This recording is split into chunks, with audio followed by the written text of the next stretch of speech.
ওং শূলাব্জভাসঙ্কুশপদ্মহস্तं চতুর্ভুজং ধূম্রনিভাং ত্রিনেত্রম সিংহাসনাস্তং ধৃতপীতবস্ত্রাং ধ্যানেন মহেশ্বীং হৃদকালরাত্রিম। মৃগ চর্মের ওপর বসে ধ্যানস্থ অবস্থায় মুদ্রিত চক্ষে দীর্ঘক্ষণ মন্ত্রোচ্চারণের পর ননিকাপালিক চক্ষু পল্লব উন্মোচন করে ধুনির দিকে তাকিয়ে ক্রোধান্বিত হলেন। কারণ ওনার অজান্তেই অদূরেই মাটির ছিদ্র থেকে একটা শীতল রক্তের স্রোত ক্রমাগত ধুনির দিকে বাহিত হয়ে নিভিয়ে ফেলেছে তার সাধন প্রক্রিয়ার হোমাগ্নি। এমনকি সচল রক্তধারা বইয়ে নিয়ে গিয়েছে সাধনস্থলের নানা উপকরণ। ক্রুদ্ধ ননিকাপালিক এবার নিভে যাওয়া ধুনি থেকে একটা কাঠ তুলে নিয়ে রক্তস্রোতের উৎসস্থল সেই মাটির ছিদ্রর স্থানে খনন করে আশ্চর্য হলেন। মাটির গর্ভে শায়িত এক মৃত পেঁচার ঠোঁটের ফাঁক থেকে ক্রমাগত ফিনকি দিয়ে উঠে চলেছে এই রক্তধারা। মৃত পেঁচার দেহটাকে হাতে তুলে নিয়ে ননিকাপালিক বিস্ময় ভরা কণ্ঠে উচ্চারণ করলেন, উলুকতন্ত্র, এর অর্থ কি? এরপর পুনরায় পেঁচার দেহটিকে মাটির গর্ভে স্থাপন করে তার রক্ত মাখা দুই হাত আকাশের দিকে তুলে উচ্চ কণ্ঠে বললেন, মা, এ তোর কেমন লীলা? আমার সাধনা স্থলে উলুকতন্ত্র প্রয়োগ করলে কে মা? এর আগে এমন তো কখনো ঘটেনি। আমার সাধনার স্থল অপবিত্র করে এমন সাহস কার আছে মা? মা, তুই জবাব দে মা। আমার আরাধনায় কি ত্রুটি হয়েছে বল মা, বল।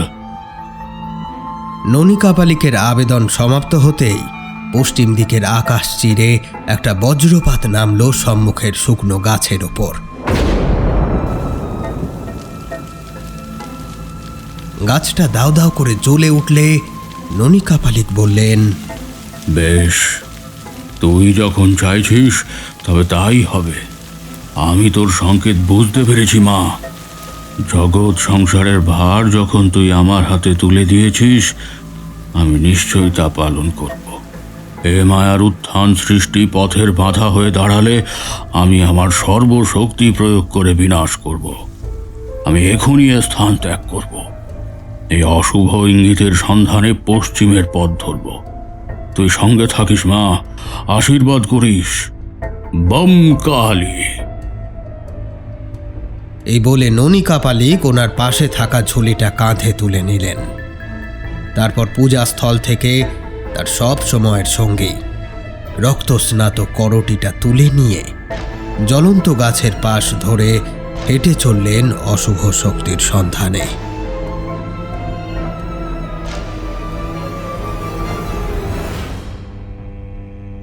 নমস্কার, আমি অয়ন। গল্পকথায় আপনাদের সকলকে জানাই আরও একবার স্বাগত। আজকে আপনারা শুনবেন আপনাদেরই পছন্দের গ্রাম বাংলার ভূতের গল্প। আজকে শোনাব আশিস চক্রবর্তী প্রণীত ননিকাপালিকের গল্প। ননিকাপালিকের গল্প আপনাদের ভালো লেগেছে, তাই আপনারা অনুরোধ করেছিলেন আরও গল্প শোনানোর। গল্পকথা সে অনুরোধ রাখছে। ননিকাপালিকের আগের গল্পগুলি যদি না শুনে থাকেন, ডেসক্রিপশন বক্স থেকে লিংক সংগ্রহ করে শুনতে পারেন। আজকে শুনবেন ননিকাপালিকের গল্পকথায় প্রচারিত তৃতীয় গল্প, উলুকতন্ত্র। যে সমস্ত শ্রোতা বন্ধুরা আমাদেরকে প্রথমবার শুনছেন তাদের কাছে অনুরোধ, আমাদের গল্প ভালো লাগলে লাইক, শেয়ার, সাবস্ক্রাইব করে আমাদের পাশে থাকবেন। চলুন তবে আর কথা না বাড়িয়ে শুরু করা যাক আজকের নিবেদন। আজকে আপনারা শুনছেন আশিস চক্রবর্তী প্রণীত ননিকাপালিকের গল্প, উলুকতন্ত্র।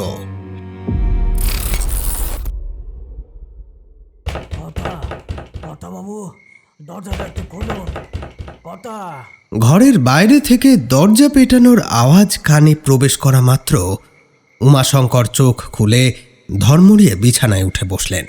এরপর ঘুমের ঘোরটা পাতলা হয়ে আসতেই ওনার কানে এলো, কর্তা, কর্তাবাবু, দরজাটা একটু খুলুন। উমাশঙ্কর এবার হাতের সামনে রাখা আলোটাকে জেলে ঘড়ির দিকে নজর ফেললেন। সময় রাত 2:45। এই সময় দরজা পেটানোর শব্দটা আরো ঘন হল। অগত্যা মশারির ভেতর থেকে বেরিয়ে এসে ঘরের দরজা খুলতেই উমাশঙ্করের চোখে পড়ল চাকর গদাইয়ের কুঁচকে যাওয়া মুখখানা। এরপর তিনি ভুরু যুগল বাঁকিয়ে ঘুম জড়ানো কণ্ঠে প্রশ্ন করলেন, কি ব্যাপার? আরে রাত দুপুরে এরকম চিৎকার করছিস কেন? গদাই দৃষ্টি মাটির দিকে নামিয়ে জবাব দিল, খোকাবাবু আবার ওরকম করছে। আপনি আপনি এক্ষুনি ও ঘরে চলুন। হ্যাঁ, এক্ষুনি। কথাটা শোনার পর উমাশঙ্কর স্থির থাকতে না পেরে দ্রুত সিঁড়ি বেয়ে নেমে এলেন নিচতলায়। তারপর সারবদ্ধ ঘরগুলির মধ্যে যে ঘরে আলো জ্বলছে সে ঘরে প্রবেশ করে বিছানার এক পাশে বসে উত্তেজিতভাবে বললেন, হে গোপাল, বাবা গোপাল, তোমার শরীর খারাপ করছে বাবা। বিছানায় চোখ দুটো উল্টে মুখ হাত পা বেঁকিয়ে থরথর করে কাঁপছে বছর 25-এর গোপাল। মুখের উপরে গামছা চাপিয়ে পাশে দাঁড়িয়ে ফুঁপিয়ে ফুঁপিয়ে কাঁদছে গদাই।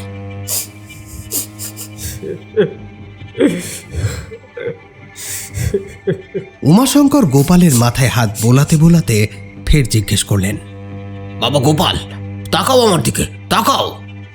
গোপাল কেবল হাওয়ার দাপটে শুকনো পাতার ন্যায় কেঁপে চলেছে। উমাশঙ্কর এবার গদাইয়ের দিকে তাকিয়ে জিজ্ঞেস করলেন, ওরে, ওকে রাতের ওষুধটা খাইয়েছিলিস তো? হ্যাঁ কর্তা, খোকাবাবু খাওয়ার ওই মিনিট 10 বাদেই আমি তো ওষুধটা খাইয়ে দিয়েছিলাম। এই লাল রঙের ওষুধটা তো। বলে টেবিলে রাখা ট্যাবলেটের পাতাটা উমাশঙ্করের মুখের সামনে মেলে ধরল গদাই। উমাশঙ্কর এক পলক তাকিয়ে বললেন, ঠিক আছে রাখ। এর পরপরই গোপাল গোঙাতে শুরু করল।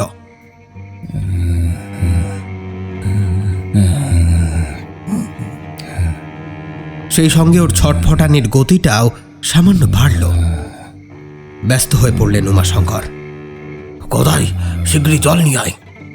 কথা ফুরোনোর কয়েক সেকেন্ডের মধ্যেই গদাই এক ঘটি জল এনে উমাশঙ্করের হাতে দিল। উমাশঙ্কর ঘটি থেকে কিছু জল গোপালের চোখে মুখে ছড়িয়ে দিলেন, আর বাকিটা ওর মাথায় ঢালার ঠিক পর মুহূর্তেই গোপালের চোখের মণি দুটো সোজা হলো। ও এবার মৃদু কণ্ঠে ওর বাঁকানো হাতটা জানলার দিকে বাড়িয়ে কথা বলার চেষ্টা করল।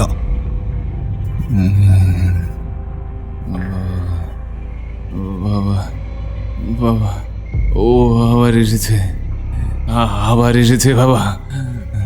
কে এসেছে গোপাল? খোলা জানলার অন্ধকারের দিকে চেয়ে থেকেই জিজ্ঞেস করলেন উমাশঙ্কর।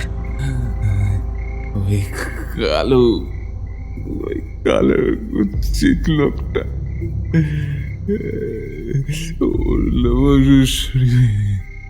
উল্লমসুর শরীরে জেগে আছে কেবল দুটি রক্তিম উজ্জ্বল চোখ। আমার দিকে চেয়ে আছে। ওই দেখো বিশ্রী দাঁত বের করে হাসছে আমার দিকে। ওকে চলে যেতে বলো, ওকে চলে যেতে বলো বাবা।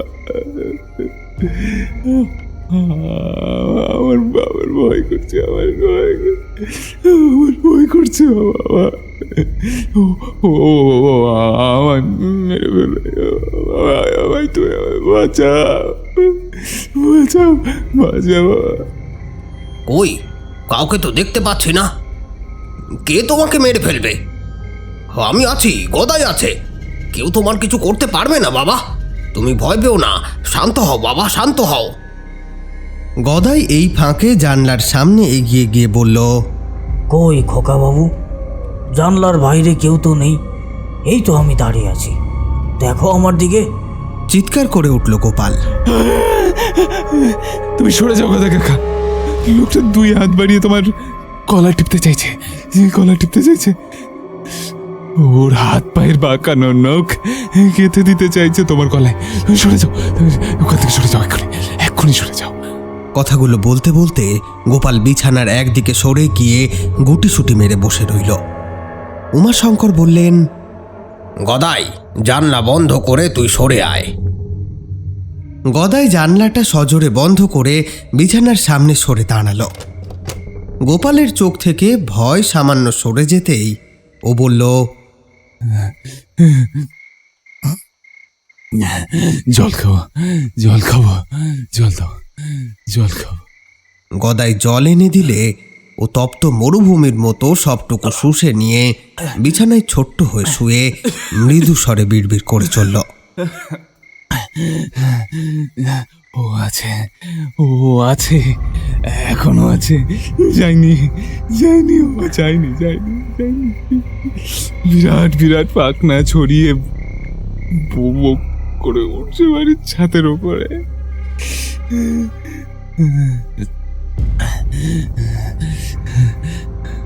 খোকা বাবু এসব কি বলছে কর্তা? কালো লোক, হাতে পায়ে নখ, তার আবার পাখনা আছে, এসবের মানে তো কিছুই বুঝতে পারছি না। অবাক হয়ে কথাটা বলল গদাই।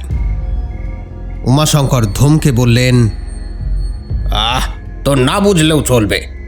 তুই জানলাটা কি খুলে ঘুমিয়েছিলি গদাই? আগে না কর্তা, ওটা তো বন্ধই ছিল। তবে খুলল কে? সে তো মনে পড়ছে না। আমি কালই ওই জানলাটা খসিয়ে ওইখানে ইট গাঁথিয়ে নেব। তুই একবার শশী ডাক্তারকে চট করে ডেকে আনতে পারবি? এত রাতে? হোক রাত, তাতে অসুবিধে নেই। ও তোকে দেখলেই বুঝতে পারবে আমি তোকে পাঠিয়েছি। তাছাড়া গোপাল যখন ওর পেশেন্ট, ডাক্তার হিসেবে ওর তো একটা দায়িত্ব কর্তব্য আছে নাকি? তুই আলোটা নিয়ে এক্ষুনি ছুটে যা, আর দেরি করিস নে। গদাই আলো হাতে সদর দরজা খুলে বাইরে বেরিয়ে গেল। খানিক বাদে সে শশী ডাক্তারকে সঙ্গে নিয়ে প্রবেশ করল ঘরে। শশী ডাক্তার গোপালের ভয় পাওয়া মুখের অভিব্যক্তি লক্ষ্য করে বললেন, উমাশঙ্কর বাবু, আমি তো এর আগেই বলেছি আপনার ছেলের শারীরিক কোনো সমস্যা নেই। ওর অবচেতন মনের ভেতর কোনো কারণে ভয় জমা হয়ে রয়েছে। সেই সমস্ত ভুল ধারণা মন থেকে বের করতে না পারলে আমারও কিছু করার থাকবে না। আমি আপাতত ঘুমের ওষুধের ডোজটা বাড়িয়ে দিলাম। আপনি পারলে কোনো সাইকিয়াট্রিস্ট দেখাতে পারেন।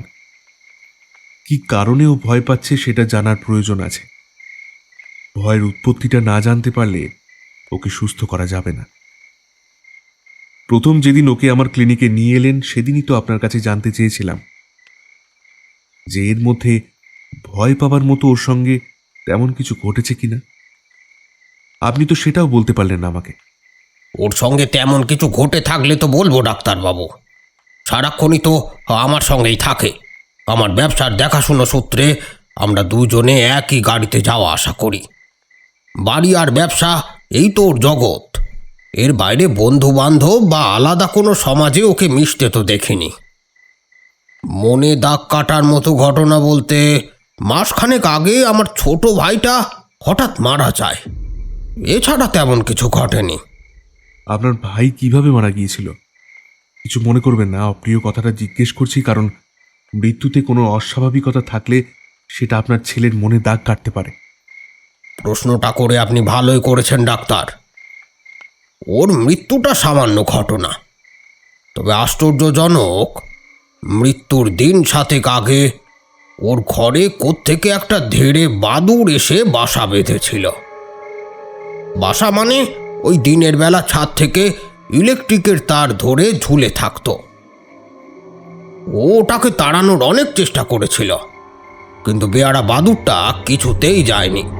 দিন 7 ধরে ওকে বেজায় জ্বালাতন করেছিল। এরপর সারাক্ষণ ও বাদুড়টিকে কিভাবে তাড়ানো যায় সেই নিয়েই ভাবত। আমার সঙ্গেও এ বিষয়ে কথা বলেছিল। আমি যদিও সঠিক বুদ্ধি কিছু দিতে পারিনি। এই ব্যাপারটাতে ওকে দেখছিলাম যে খাওয়া ঘুম ছেড়ে একেবারে অস্থির হয়ে উঠেছে। শেষ পর্যন্ত অতিষ্ঠ হয়ে গিয়ে রাগের বশে ও একটা ভয়ানক সিদ্ধান্ত নিয়ে বসে। একদিন ঘরের জানলা দরজা বন্ধ করে বাদুড়টির গায়ে দাহ্য পদার্থ ছিটিয়ে আগুন ধরিয়ে দেয়। এর ফলে পেল্লাই সাইজের সেই বাদুরটা জ্যান্ত জ্বলে মরে যায়। কাঁচা বাদুর পোড়ার গন্ধ সারা বাড়িতে দিন 15 বাতাসে ভর করে বেরিয়েছে। কিছুতেই সেই মাংস পোড়ার গন্ধটা যেন সরছিল না। এই ঘটনার 7 দিন পরেই ভাই মারা যায়। তবে অবাক হওয়ার কাণ্ড কি জানেন ডাক্তারবাবু? কাকতালীয়ভাবে আমার ভাইও পুড়েই মারা গিয়েছিল। ওর গাড়িটা অ্যাক্সিডেন্ট করে আগুন ধরে যায়। চোট পেয়ে গাড়ির ভেতর জ্ঞান শূন্য হয়ে পড়েছিল ভাই, আর এই কারণেই ওকে জ্যান্ত পুড়ে মরতে হয়েছিল। ও মাই গড, প্যাথেটিক মৃত্যু হয়েছে আপনার ভাইয়ের। কিন্তু তারপর থেকে এতদিন তো গোপাল ভালোই ছিল। ওর এই ভয় পাওয়ার ঘটনাটা শুরু হয়েছে তাও ধরেন দিন 3 ধরে। ভয় পাওয়াটাও কিন্তু বেশ অদ্ভুত। ভয় পেয়ে জ্ঞান হারায়, তারপর জ্ঞান ফিরে অদ্ভুত দর্শন একটা লোকের বর্ণনা দেয়। সেই অদ্ভুত দর্শন লোকটা নাকি ওকে মেরে ফেলবার চেষ্টা করে। এরপর আবার একটা সময় সুস্থ বোধ করলে পুনরায় স্বাভাবিক জীবনে ফিরে আসে। এমন একটা ভাব যেন কিছুই ঘটেনি, সবটাই যেন দুঃস্বপ্ন বই কিছুই না। আর সবটাই ওর অবচেতন মনের ব্যাপার। আসলে আপনার ভাইয়ের করুণ মৃত্যুটা ওকে আঘাত করেছে মনে হচ্ছে। আচ্ছা, আপনার ভাই কি এখানেই থাকতেন? হ্যাঁ, ওর নিজস্ব সংসার বলতে কিছুই ছিল না। সেও ব্যবসার কাজে আমাকে সহযোগিতা করত। আপনার ছেলের সঙ্গে তার সম্পর্ক কেমন ছিল? সাধারণ। ওদের মধ্যে খুব বেশি গভীরতা কখনো চোখে পড়েনি। বাইরে থেকে অনেক কিছুই নজরে না পড়তে পারে। আমার মনে হয় আপনার ভাইয়ের মৃত্যুটাই ওর ভয় পাওয়ার কারণ।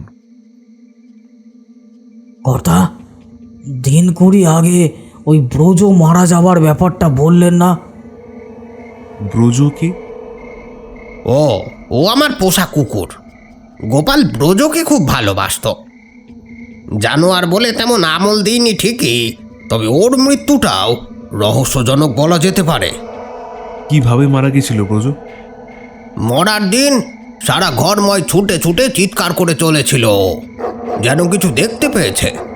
মাঝে মধ্যে বাইরে বেরিয়ে গাছপালার দিকে তাকিয়েও চেঁচাচ্ছিল। আমরা এর কারণ ধরতে পারিনি।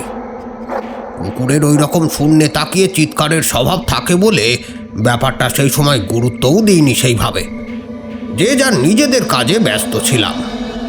এরপর সন্ধেবেলা বাড়ি ফিরে দেখি জঙ্গলের মধ্যে ব্রজ মরে পড়ে রয়েছে। ওর সমস্ত শরীরে ক্ষত চিহ্ন। মৃতদেহটা দেখলে মনে হচ্ছিল মৃত্যুর আগে কোনো বুনো জানোয়ারের সাথে ভীষণ লড়েছে ও। এই ঘটনাটায় গোপাল বেজায় আঘাত পেয়েছিল। মানুষের মন বড় জটিল, বুঝলেন?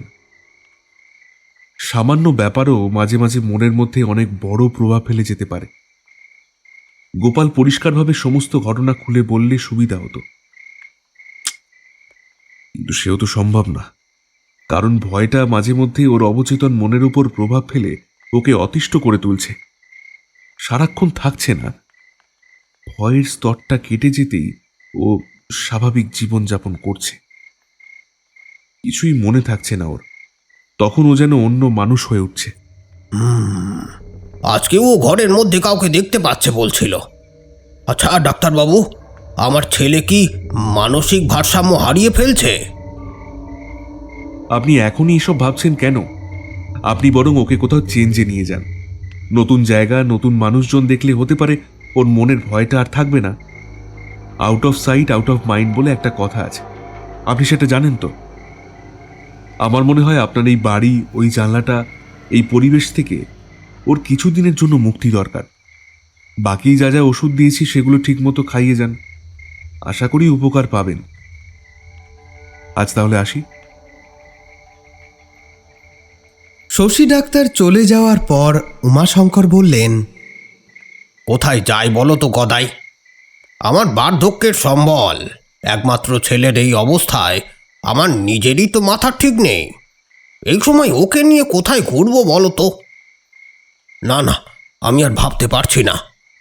কর্তা বাবু, কিছু মনে না করলে একখান কথা বলতে পারি? তোকে কথা বলতেই তো বললাম। আমি বলি কি, আপনি আবার দেশের বাড়ি ফিরে চলুন। দেশের বাড়ি? হ্যাঁ কর্তা, এই শহরের মিথ্যে মোহ মায়া ত্যাগ করুন। সরলপুরে আপনার অত বড় বাড়ি, জমি, বাগান সব আছে। এখানে পড়ে থেকে শুধু শুধু কেন কষ্ট পাবেন? অসুস্থ খোকাবাবুকে নিয়ে কোন বিদেশ বিভুঁই ঘুরে বেড়াবেন? তার চেয়ে সরলপুর যাওয়াই ভালো। গ্রামের জল বাতাস পেলে খোকাবাবু আপনিই সুস্থ হয়ে উঠবে। তাছাড়া খোকাবাবুর ছেলেবেলাটা যখন ওখানে কেটেছে, সেখানে গেলে ওর ভালোই লাগবে। আমাকে আবার সরলপুর ফিরে যেতে বলছিস গদাই? এই বলে উমাশঙ্কর তার দুই চোখের কোণে হাত দিলেন। তারপর আবার বলতে শুরু করলেন, মাধবীর মৃত্যুটা আমি আজও কিছুতেই মেনে নিতে পারিনি গদাই। আমার বারবার মনে হয় ওকে শহরে এনে কোনো ভালো ডাক্তার দেখাতে পারলে বোধহয় বেঁচে যেত। মাধবীরও এক জেদ ছিল, গ্রামের মাটি ছেড়ে এক পাও নড়বে না। শেষে মিথ্যে জেদের কাছে মানুষটার প্রাণটাই দিয়ে দিতে হলো।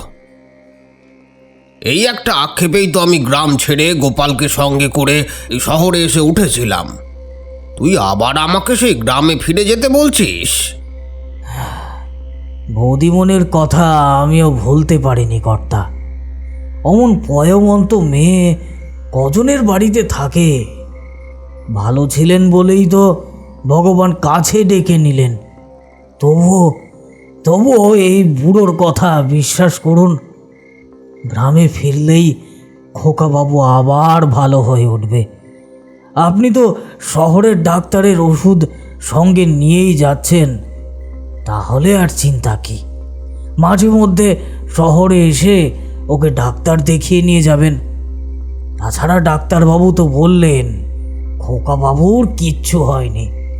মন থেকে ভয় সরে গেলেই ও ঠিক হয়ে যাবে। দেখবেন গ্রামের মাটিতে পা পড়লেই সব ঠিক হয়ে যাবে। নিজের জন্মভূমি বলে কথা। বেশ, ঠিক আছে, তুই দেশের বাড়ি ফেরবার ব্যবস্থা কর।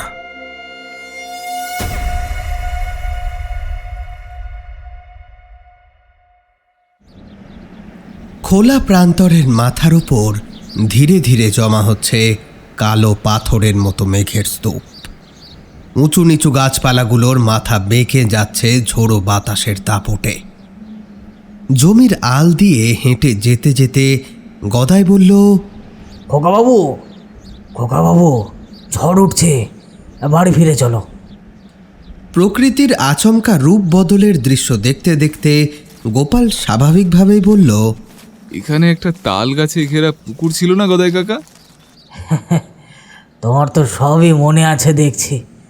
আর মনে থাকবে নাই বা কেন? সরলপুরের মাটিতেই তো তোমার ছেলেবেলা কেটেছে। সেই তাল দিঘি এখনো আছে খোকাবাবু। হয়তো সামনে মথুর ঘোষের আমবাগান দেখতে পাচ্ছ? হ্যাঁ, তার ঠিক পরেই তাল দিঘি, আর তার পাশে সরলপুরের শ্মশান, তাই তো? চলো না একবার দেখে আসি। আচ্ছা, এই বেলা এই সময় সেদিকে যাওয়া কি খুবই দরকার? ঝড় উঠলো বলে খোকাবাবু, আমি বলি কি বাড়ি ফিরে চলো। তুমি ভীষণ ভীতু গদাই কাকা।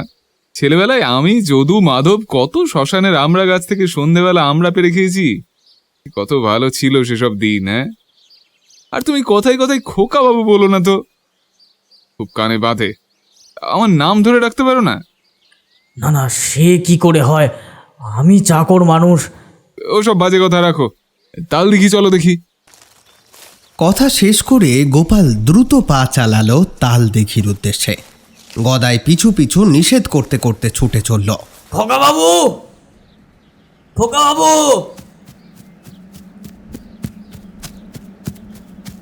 উন্মুক্ত প্রান্তরে প্রবল হাওয়ার স্রোত ছুটে বেড়ানোর কারণে শোঁ শোঁ শব্দ ধাক্কা দিচ্ছে কানে। বাতাসে ভাসমান ধুলো গায়ে মেখে ছুটে চলেছে দুইজনে।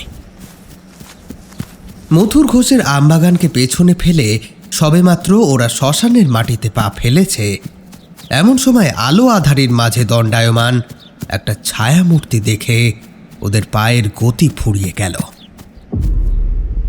সামনের দৃষ্টি বাঁধা পেয়েছে একটা আশ্চর্য দৃশ্যের কাছে। মাথার উপরে কালো মেঘের স্তর, তার ঠিক নিচে এক ফালি লালচে রঙের আকাশে সূর্য অস্ত যাচ্ছে। ঠিক এই রকম প্রেক্ষাপটে শুকনো এক বৃহৎ শাখা প্রশাখাযুক্ত গাছের তলায় ওদের সামনে মূর্তির মতো দাঁড়িয়ে রয়েছে একজন। আলো আধারির মায়ার খেলায় আর পেছন দিকের সূর্যাস্তের আলোক ছটায় তার মুখ দেখা যাচ্ছে না ঠিকই, তবে সামান্য অনুমান করা যাচ্ছে যে আগন্তুক একজন সাধক, আর সে চেয়ে আছে এই দিকেই। তার এই রূপ আচমকা আবির্ভাবে গোপাল আশ্চর্যান্বিত হয়ে ধীর পায়ে এগিয়ে গেল সাধকের দিকে। পথ আগলে দাঁড়িয়ে থাকা মূর্তিটিকে দেখে একটু অস্বস্তি বোধ করলে গোপাল প্রশ্ন করে, কে আপনি? ননিকা পালিক। শব্দ দুটোর ওজন এতটাই যে আচমকা আশপাশের বাতাসের গতি একরকম রুদ্ধ হয়ে পড়ল। গোপাল শব্দের ধাক্কা সামলে খানিক ধাতস্থ হয়ে ফের প্রশ্ন করল, আমার পথ আগলে দাঁড়াবার মানে? যদি বলি তোর মঙ্গলার্থে আমার এখানে আগমন।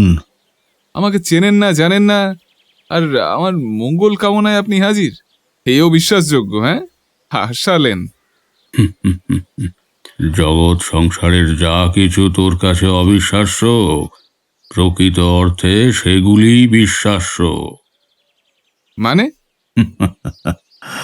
ছাড়, এই মুহূর্তে সমস্ত কিছুর মানে বোঝাতে গেলে অর্থের বদলে অনর্থ হয়ে যাবে। কে বলল তোকে আমি চিনি না? তোর দেহ, আত্মা সব কিছুই আমার কাছে পরিচিত। তোর আত্মার কৃষ্ণপক্ষের চতুর্দশী তিথিতে দেহ প্রাপ্তি ঘটেছে। তোর জন্মলগ্নে চন্দ্র খুব দুর্বল। মকর রাশিতে কাল সর্পযোগ আছে তোর। লগ্ন ও সপ্তম কক্ষে রাহু আর কেতুর অবস্থান আছে। আপনি ঠিক কি বলতে চাইছেন বলুন তো? তোর সামনে সমূহ বিপদ। বিপদ? কিন্তু আপনি এসব... এই বলে গোপাল চোখের দৃষ্টি সূক্ষ্ম করে ননিকা পালিকের চেহারা দেখবার চেষ্টা করে ব্যর্থ হলে ননিকা পালিক বললেন, দাঁড়া, এখনই তোর অসুবিধে দূর করছি। এরপর ননিকা পালিক দুই হাত আকাশের দিকে তুলে এক আহ্বান ধ্বনি উচ্চ কণ্ঠে উচ্চারণ করলেন, জয় মা, জয় মা, বম কালী। প্রায় সঙ্গে সঙ্গেই প্রচণ্ড শব্দ করে পরপর কয়েকটা বজ্রপাত ঘটল আশেপাশেই।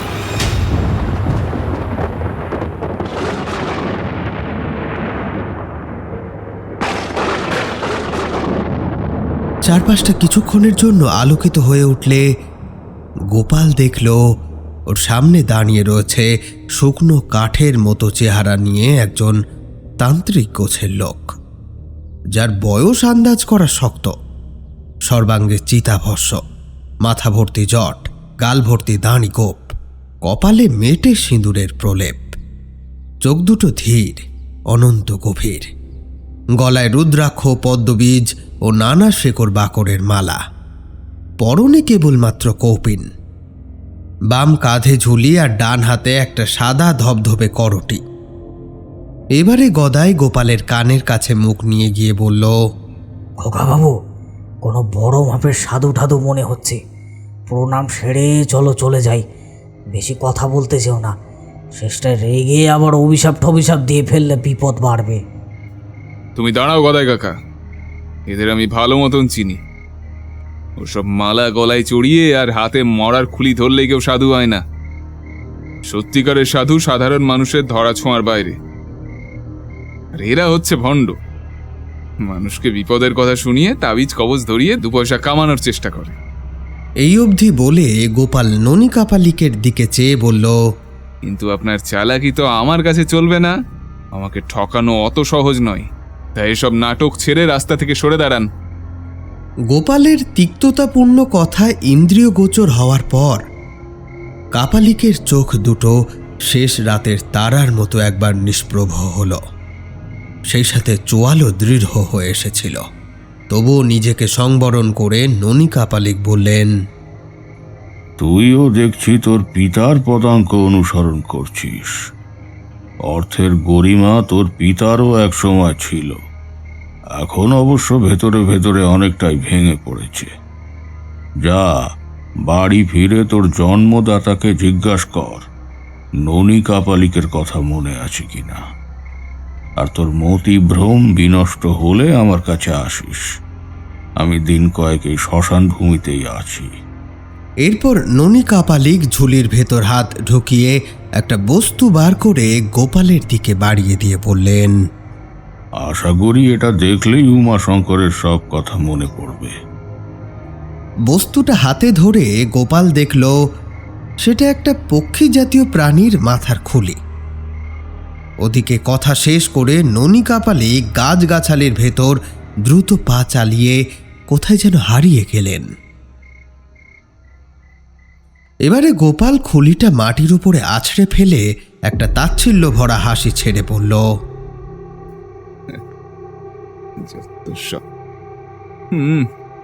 কাপালিক না ছাই, আজকাল এইরকম বহুরূপীতে দেশ ভরে গেছে, বুঝলে গদাই কাকা। দেয়ালে দেয়ালে দেখবে খালি পোস্টার ঝোলানো, অমুক বাবা তমুক বাবা, সব ব্যবসা। গদাই দুশ্চিন্তাগ্রস্ত হয়ে মাটি থেকে পাখির খুলিটা তুলে নিয়ে খুব ভালোভাবে দেখল। ওর চিনতে অসুবিধা হলো না যে সেটা একটা পেঁচার খুলি। জিনিসটা সাবধানে জামার খুঁটে মুছে পকেটে পুরে ও বলল, না খোকা বাবু, ওই লোকটার চোখ কিন্তু অন্য কথা বলছিল। আহা, আমার কেমন যেন ভয় ভয় করছে। তুমিও না সত্যি গদাই কাকা দারুণ ভীতু মানুষ। এই ভয়কে আশ্রয় করেই তো ওরা করে খাচ্ছে। ওসব ছাড়ো, এসো আমার সঙ্গে, আরেকটু এগোলেই তাল দেখি।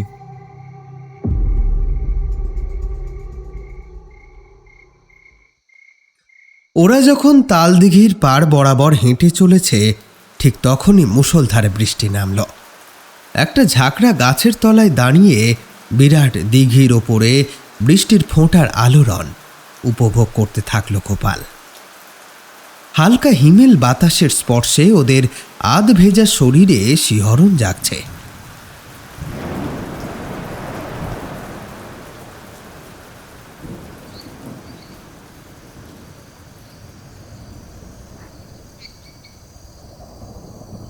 বেশ খানিকক্ষণ বর্ষণের পর আকাশের কালো ভাবটা কাটলেও গদাইয়ের মনের অন্ধকার যেন কিছুতেই কাটছে না। ও হাতের ওপরে মাথা রেখে মুখ ভারী করে বসে রয়েছে। চিন্তার স্তর আচ্ছন্ন করে রেখেছে ওর বাহ্যিক চেতনা। খানিক বাদে দিঘির জলে জোরালো শব্দে কিছু একটা পড়লে সম্বিত ফিরে পেল গদাই।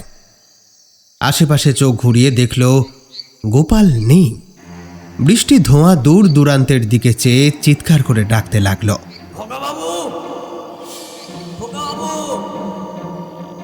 কোথায় গেলে গো খোকা বাবু? সাড়া দাও খোকা বাবু। খোকা বাবু কোথায় গেলে খোকা বাবু? তবে বৃষ্টির শব্দ ছাড়া আর কিছুই ফেরত এলো না। গদাই ব্যস্ত হয়ে আশপাশটা চিৎকার করতে করতে খুঁজে চলল। আরে খোকা বাবু কোথায় গেলে? কোথাও গোপালের দেখা না মিললে শূন্য হাতে আন্দোলিত জলাশয়ের কাছাকাছি নেমে ও দেখল দুটো পা ভেসে রয়েছে জলের মধ্যে। খোকা বাবু, খোকা বাবু, কি অবস্থা? এবারে দিকবিদিক জ্ঞান শূন্য হয়ে গদাই জলে ঝাঁপিয়ে পড়ে পা দুটো ধরে টান দিতেই শুকনো কাঠের মতো জলের ওপরে ভেসে উঠল গোপালের দেহটা। খোকা বাবু, ওঠো ওঠো ওঠো। মরে সে যায়নি, জল থেকে মাথা তুলেই বুক ভরে দম নেবার চেষ্টায় আকুল বিকুলি করতে থাকলো গোপাল। গদাই ওকে টেনে পাড়ে তুলল। খোকা বাবু,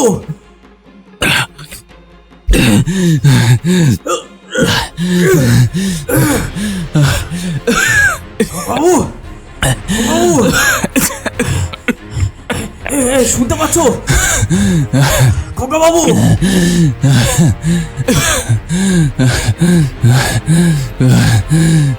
খানিকক্ষণ গোপালের বুকটা খুব দ্রুত ওঠানামা করার পর মুখ দিয়ে জল তুলে শান্ত হলো সে।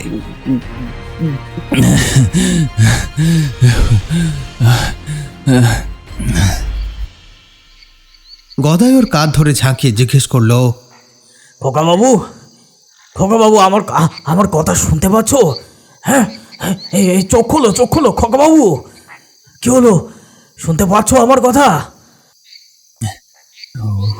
ও আমাকে নিয়ে যাচ্ছিল, ও আমাকে নিয়ে যাচ্ছিল, আমাকে জলে ডুবিয়ে মারতে চাই।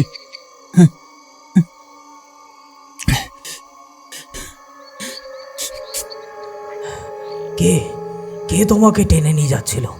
কে তোমাকে টেনে নিয়ে যাচ্ছিল আমাকে বলো। সেই সেই সেই কালো লোকটা, সেই কালো লোকটা। ওর ওর পিঠ থেকে গজানো বিরাট পাখার ঝাপটায় আমাকে জলে ভাসিয়ে নিয়ে গেছিল।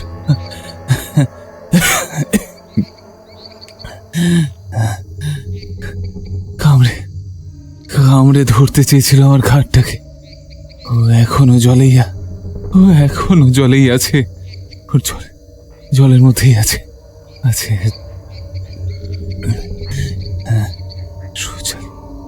সুচালো নখযুক্ত হাতের চাপে ও পাকের মধ্যে আমার মাথাটা পুঁতে দিতে চেয়েছিল। আমাকে বাঁচাও কাকা, আমাকে বাঁচাও। ধীরে ধীরে কথা অস্পষ্ট হয়ে জ্ঞান শূন্য হয়ে পড়ল গোপাল। এরপর গদাই পাগলের মতো গ্রামের জনবসতির দিকে ছুটে গেল।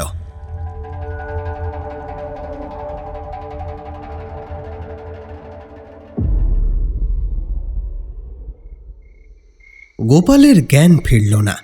শহর থেকে ডাক্তার, ঔষধ সব এলো। অর্থের বলে বাড়িতেই চিকিৎসার সাধ্য মতো ব্যবস্থা করলেন উমাশঙ্কর। তার এখন প্রবল ঝড়ে ভেঙে পড়া বুড়ো গাছের মতো অবস্থা। ক্লান্ত গলায় বললেন, হ্যাঁ গদাই, এরপর আর কি করব বলতে পারিস? গদাই চোখ মুছে বলল, কর্তা, আপনি ননিকা পালিকের নাম শুনেছেন? এ নাম তুই কোথায় শুনলি? কেবল নাম শুনিনি কর্তা, তাকে দেখেছি। খোকাবাবুও দেখেছে। কোথায়? সরলপুরের শ্মশানে আজ বিকেলেই। কি বলছিস তুই? হ্যাঁ, আমি সত্যিই বলছি। উনি খোকাবাবুর বিপদের কথা বললেন, কিন্তু খোকাবাবু ননিকা পালিককে কটু কথা শুনিয়ে একেবারে অবিশ্বাস করল। এতে ননিকা পালিক অসন্তুষ্ট হয়ে আপনার কাছে তার পরিচয় জানবার জন্য বললেন। এই অবধি বলে গদাই পকেট থেকে প্যাঁচার খুলিটা বার করে উমাশঙ্করের দিকে এগিয়ে দিয়ে বলল, হ্যাঁ, এই যে এটা আপনাকে দিতে বললেন ননিকা পালিক। প্যাঁচার খুলিটা হাতে ছোঁয়া মাত্রই উমাশঙ্করের শরীরে যেন বিদ্যুৎ তরঙ্গ স্পর্শ করল। ওনার সমস্ত শরীরটা তীব্র ঝাঁকুনি দিয়ে পাথরের মূর্তির ন্যায় স্থির হল। খুলি হাতে নিয়ে উমাশঙ্করের দৃষ্টি এখন শূন্য।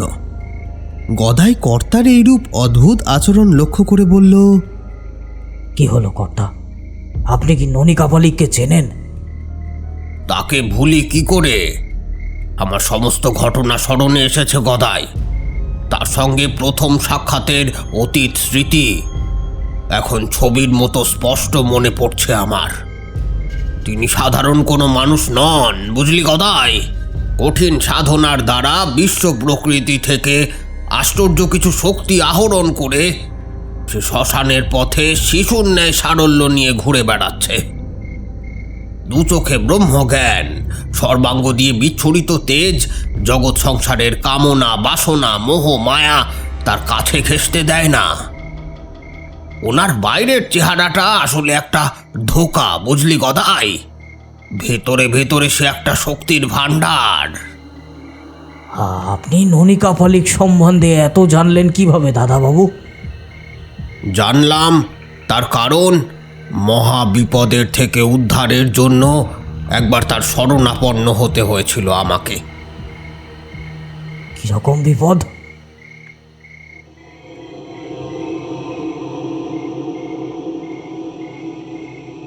বছর 30 আগের কথা, কিংবা তারও বেশি হবে বোধহয়। তখন নতুন নতুন কাঠের ব্যবসায় ঢুকেছি। এ কাজে আইনকে ফাঁকি দেওয়ার প্রয়োজন হয়ে পড়ে মাঝে মধ্যে। সেগুলিকে যদি অন্যায় বা পাপ হিসেবে ধরা হয় তবে আমি পাপাচারীও বটে। ভালো জঙ্গল বা কাঠের খোঁজ খবর নেওয়ার জন্য পাহাড় থেকে সমুদ্র সমস্ত অঞ্চলে আমাদের একটা করে লোক রাখা থাকতো। পশ্চিম অঞ্চলে আমার একজন খুব খাস লোক ছিল। ওর নাম ছিল হায়দার। বয়স আমার মতোই হবে, তবে ওই বয়সে কাঠের এলেম দেখলে অবাক হতে হয়। পশু পাখির মতো ওর বনের সঙ্গে যোগাযোগ ছিল। একবার ঝটিগিরি নামের এক জঙ্গলের খোঁজ দিল হায়দার। ছোট ছোট টিলার ধার বরাবর জলাশয় ও বন মিশিয়ে এলাকাটা ছোট, তবে বনের বয়স ভালোই। খবর পেয়ে সেখানে পৌঁছে রেঞ্জারকে হাত করে একটা থাকবার ব্যবস্থা করলাম। বনের পাশেই সুন্দর কাঠের ঘর। এরপর চলল কাঠ সংগ্রহের পালা। প্রথমে জঙ্গলের মাঝারি বয়সের গাছগুলো রেখে পূর্ণবয়স্ক গাছগুলিকে চিহ্নিত করলাম। তারপর একটা পরিকল্পনা সেরে কাজে হাত দিয়েছি। এমন সময় ঘটল একটা কাণ্ড। কি কাণ্ড দাদাবাবু? আমাদের যে কাজ তা সাধারণত রাতেই সারতে হয়। তো এক রাতে জঙ্গলের ভেতর আমি, হায়দার আর বেশ কিছু শ্রমিক কাজ করছি। আচমকা লক্ষ্য করলাম একটা লোক আমাদের দিকে এক দৃষ্টে চেয়ে রয়েছে। লোকটার সাজ পোশাক কেমন ভিখিরির মতো। মাথায় কাঁচা পাকা চুলের অপরিষ্কার জট, ময়লা মাখা চোখ মুখ উদাসী ভাব, দাড়ি গোফের বৃদ্ধি অনিয়ন্ত্রিত। গলায় হাতের কবজিতে কিছু রঙিন সুতো, পুঁথি ও কড়ির মালা বাঁধা। লোকটাকে ওভাবে দাঁড়িয়ে থাকতে দেখে প্রথমে ভয় পেলাম, কারণ এ ভেগ ধরা পুলিশও হতে পারে। আমরাও ক্ষণিক কিছু না করে চুপচাপ দাঁড়িয়ে দেখতে থাকলাম তাকে। সেই লোক কিন্তু একভাবে চেয়েই রইল, নড়ল না। অগত্যা একটা সময় আমি আর হায়দার কাছে গিয়ে দেখলাম লোকটার 2 হাতের চেটোতে সামান্য রক্ত। হায়দারই প্রথমে ওকে প্রশ্ন করল, এই এত রাতে জঙ্গলের ভিতর কি ব্যাপার তোর? লোকটা কোনো জবাব দিল না। হায়দার ফের প্রশ্ন করল, তোর হাতে রক্ত কেন? চোরা শিকারি নাকি তুই? এবারে জবাব দিল লোকটা, খাবার দিতে এসেছিলাম। আপনারা গাছ কাটছেন? কেন, তোর আপত্তি আছে? আপত্তি কেন থাকবে, একটা অনুরোধ আছে। কি অনুরোধ? ওই সামনে জলাশয়ের পাশে একটা পুরনো গাছ আছে, ওটাকে কাটবেন না দয়া করে? কেন, ওটা কাটলে কি হবে? আমার ক্ষতি হবে, অবশ্য আপনাদেরও ক্ষতি হতে পারে। ক্ষতি? কিসের ক্ষতি? আর তুই এত রাতে বনের মধ্যে কাকে খাবার দিতে এসেছিলি? লোকটা আর কোনো প্রশ্নের জবাব না দিয়ে হনহন করে হেঁটে বনের ভেতর মিলিয়ে গেল। মানুষটার কোনো মানসিক সমস্যা আছে ভেবে আমি আর হায়দার ওকে এড়িয়ে গিয়েছিলাম। কিন্তু ওকে দেখতাম প্রতি রাতে ওই গাছের আড়ালে দাঁড়িয়ে আমাদের উপরে নজর রাখত। তবে তেমন আমল ওকে দিইনি। ও যে কোনো ক্ষতি করতে পারবে তেমন আশাও ছিল না। শুধু এরপর থেকে আমরা আর ওকে ঘাটাইনি বিশেষ। পরে অবশ্য রেঞ্জারের কাছে জিজ্ঞাসাবাদ করেও ওর তেমন কোনো পরিচয় মেলেনি। বিষয়টাকে হালকাভাবে নেওয়াটাই মারাত্মক ভুল হয়েছিল, সেটা পরে বুঝতে পারলাম। এই অবধি বলে উমাশঙ্কর অল্পক্ষণ থেমে গদাইকে বললেন, গিয়ে দেখতো গোপালের জ্ঞান ফিরেছে নাকি। গদাই ছুটে ঘরের মধ্যে ঢুকে দেখল গোপাল চোখ বন্ধ করে আগের মতোই পড়ে রয়েছে। ফিরে এসে গদাই বিষণ্ণ মুখ নিয়ে নাবাচক ইঙ্গিত করলে উমাশঙ্কর দীর্ঘশ্বাস ছাড়লেন। গদাই প্রশ্ন করল, এরপর কি হলো কর্তা? বলছি। বনের বড় বড় গাছ সাফাই করতে করতে এক রাতে গিয়ে পৌঁছলাম সেই জলাশয়ের ধারের বৃহৎ গাছটার কাছে, যেটাকে না কাটার জন্য বারবার অনুরোধ করেছিল সেই অদ্ভুত দেখতে লোকটা। অবশ্য গাছটা কাটার সময় আমাদের কারো মাথায় সেই লোকটার কথা খেয়াল ছিল না। অর্ধেক কাটা সম্পন্ন হলে কোত্থেকে যেন লোকটা হাঁপাতে হাঁপাতে এসে বলল,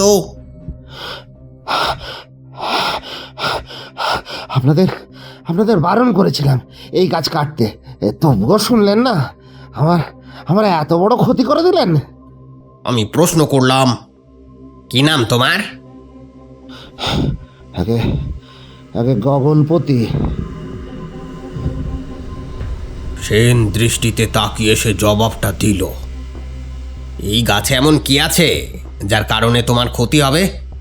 আর্থিক ক্ষতি হলে বলো, আমি তোমাকে কিছু টাকা দিচ্ছি। টাকার কথা শুনে গগনপতি অসন্তুষ্ট হলো। তারপরও বলল, ওই যে গাছের উপর দিকে খানিকটা ফাঁপা কোটর দেখছেন, ওখানে দুটো পেঁচা আছে। ওরা আমার খুব সাহায্য করে। এর বদলে আমি ওদের খেতে দিই। আপনারা গাছটা কেটে ফেললে ওরা নিরাশ্রয় হবে, এখান থেকে চলে যাবে। এরপর কোথায় তাদেরকে খুঁজবো? এই কথা শোনার পর উপস্থিত সকলেই নিশ্চিত হলাম যে এ একেবারে বদ্ধ পাগল। হায়দার হাসতে হাসতে জিজ্ঞেস করলো, তা জংলি পেঁচা তোমার কি উপকার করে? আমি তন্ত্র সাধনা করি, মানুষের অপকার উপকার দুই সাধন করে রোজগার করি। আপনারা হয়তো জানেন না, তন্ত্রে পেঁচার ভূমিকা ও শক্তি অনেক। পেঁচার মাধ্যমে এমন কার্য করা সম্ভব যা আপনারা কল্পনাও করতে পারবেন না। আর এই দুটি পেঁচা আমার পোষ মেনেছিল, কথাও শুনতো। গগনপতির বলা কথাগুলো আমরা অমনোযোগী হয়ে শুনলাম। এরপর ওর বক্তব্যকে অর্ধ সমাপ্ত রেখেই আমরা উচ্চ কণ্ঠে হেসে ওকে তুচ্ছ তাচ্ছিল্য করে তাড়িয়ে দিলাম।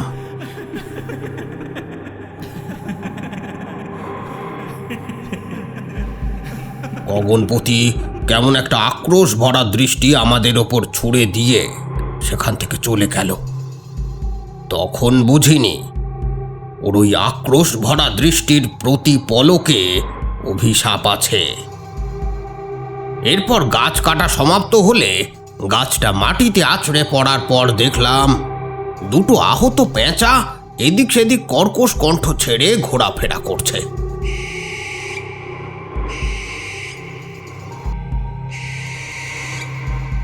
গাছের শাখা প্রশাখাগুলো কেটে সরানোর সময় লক্ষ্য করেছিলাম মাটিতে দুটো ফাটা ডিম পড়ে রয়েছে। এই ঘটনার দিন দুই পরে হায়দারের মৃতদেহ উদ্ধার করা হলো বনের ভেতর থেকে।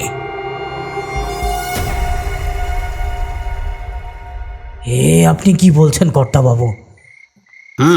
ঠিকই বলছি। হায়দারের মৃত্যুর থেকেও বেশি আশ্চর্য আর ভীত হয়েছিলাম ওর মৃতদেহটা দেখার পর। ওর দেহটা সম্পূর্ণ রক্ত শূন্য হয়ে মাটিতে পড়েছিল। তার ঠিক পাশে পড়েছিল একটা পেঁচার দুটো কাটা ডানা আর একটা মাথার খুলি। দেহে কোনো ক্ষতচিহ্ন ছিল না হায়দারের।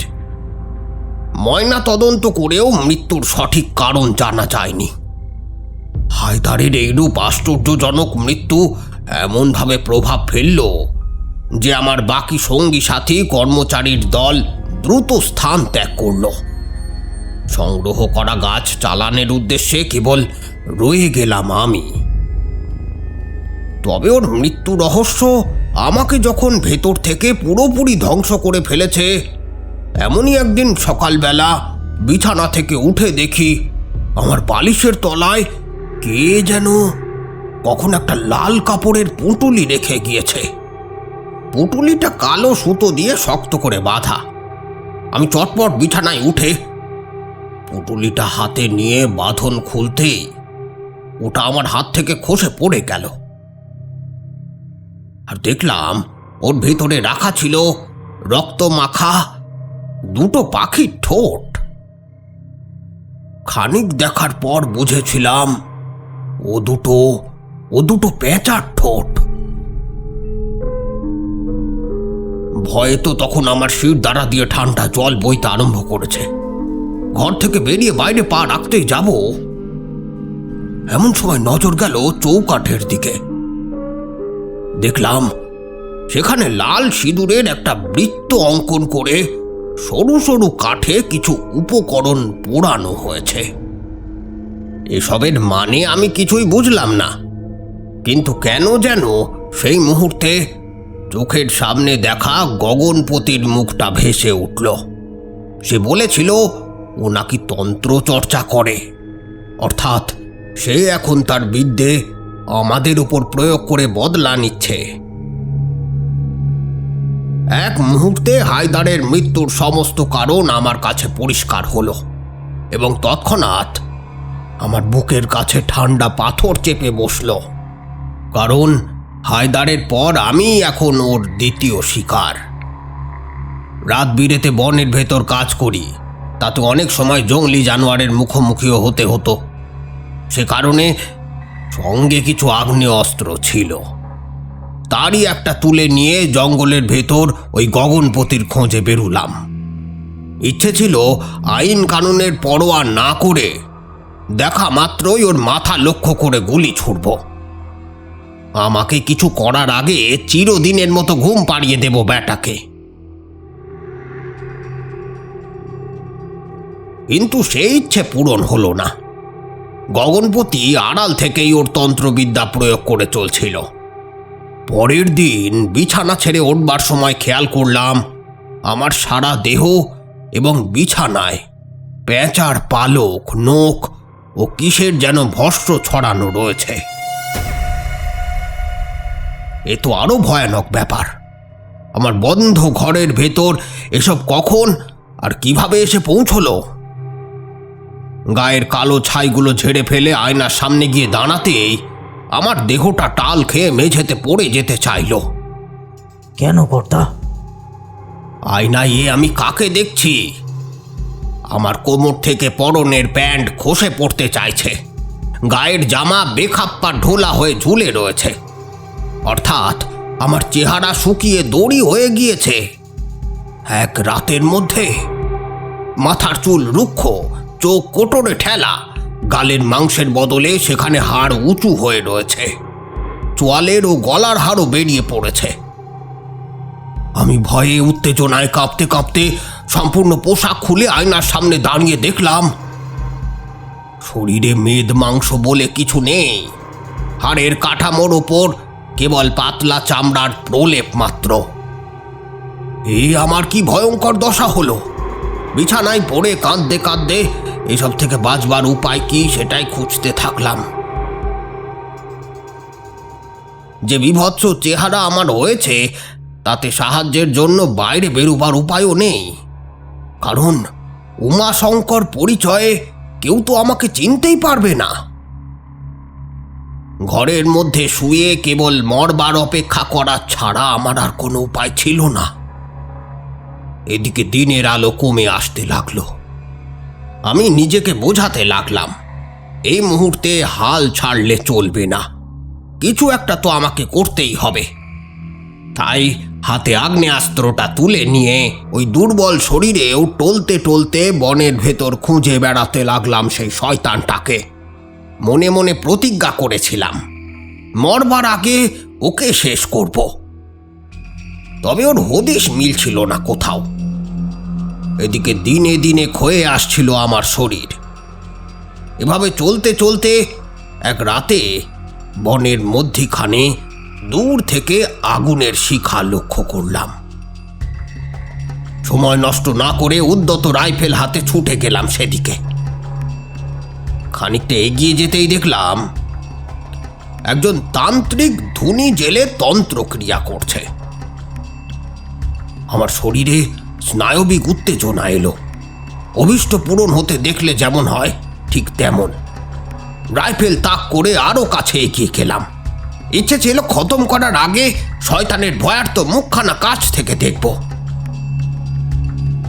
কিন্তু অগ্নিশিখার একেবারে নিকটে পৌঁছাতেই হাত থেকে রাইফেলটা খসে পড়ল। ধুনির সামনে বসে রয়েছে অন্য কেউ, যাকে এক নজর দেখার পরই আমার হারানো আত্মবিশ্বাস এক দমকায় ফিরে এলো। সেই প্রথম ননী কাপালিকের সঙ্গে আমার সাক্ষাৎ।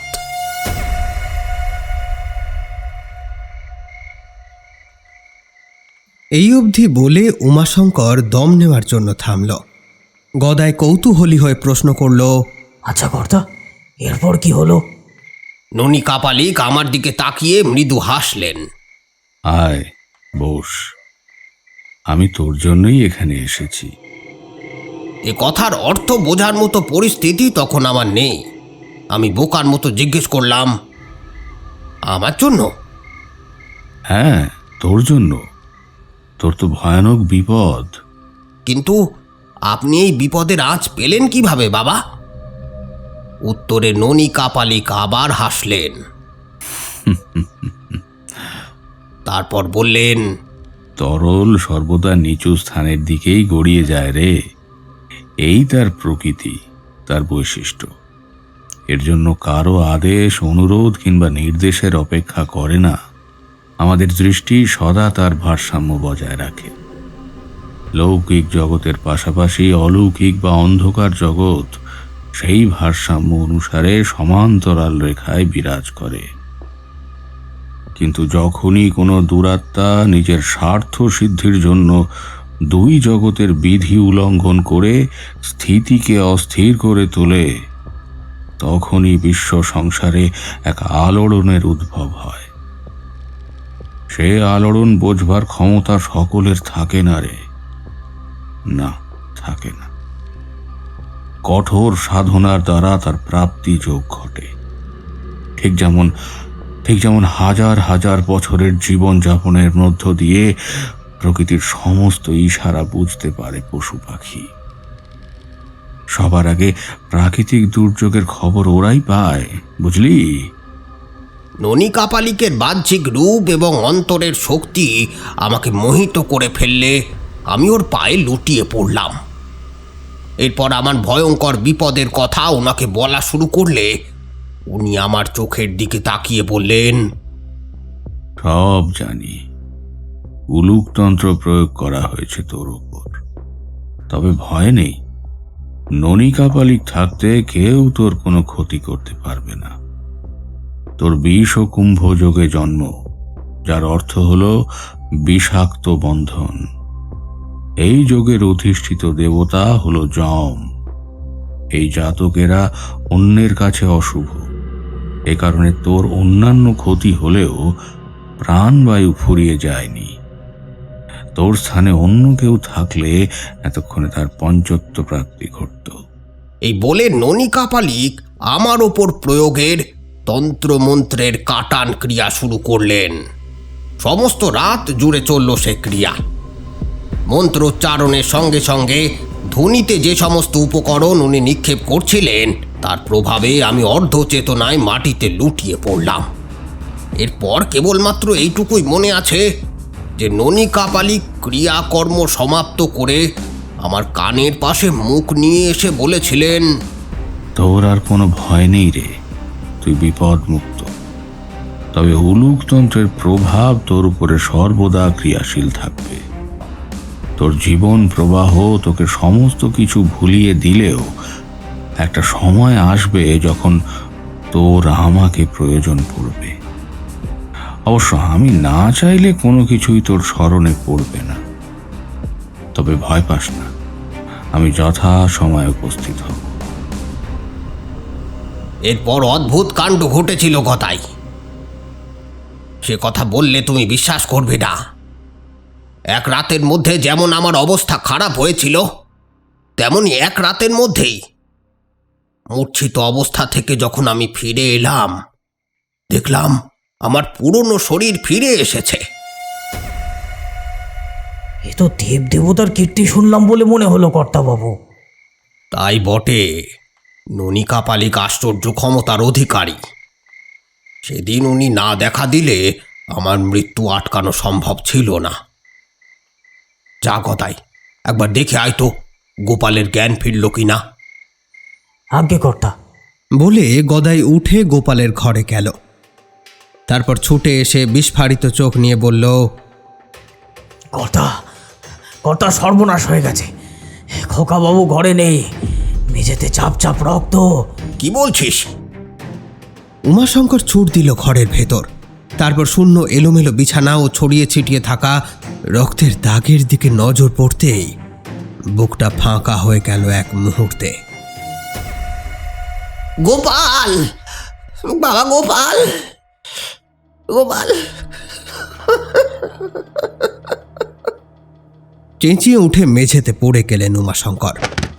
গদাই তার কর্তাকে সাহারা দেওয়ার জন্য এগিয়ে এসে দেখল ছিটে ফোটা রক্তের দাগ ঘর ছাড়িয়ে বাইরে বেরিয়ে গিয়েছে।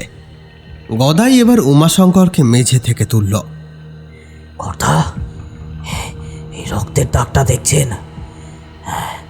ওই পথেই নিয়ে যাওয়া হয়েছে খোকাবাবুকে। এখন এখন আর দেরি করা চলে না। ওই রক্তের ফোঁটা লক্ষ্য করে এক্ষুনি এগিয়ে চলুন। সারা ঘরময় রক্ত ছড়িয়ে আছে গদাই। ও ও কি জীবিত আছে?